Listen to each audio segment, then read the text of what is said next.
Update yang didukung oleh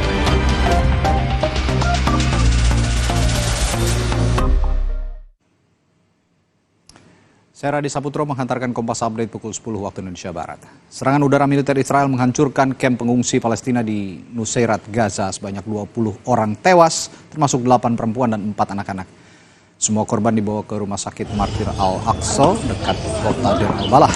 Serangan pisah di jalan di Nusairat juga menewaskan 5 orang menurut pelayanan darurat Bulan Sabit Merah Palestina.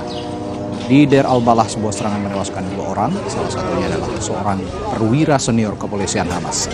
Pertempuran berkobar di Gaza Utara pada hari Minggu kemarin ketika para pemimpin Israel membahas siapa yang harus memerintah Gaza setelah perang yang sekarang memasuki bulan ke-8.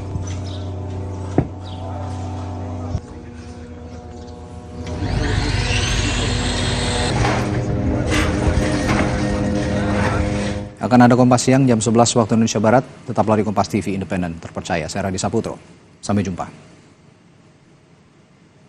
Terima kasih Anda telah menyaksikan Kompas Update yang didukung oleh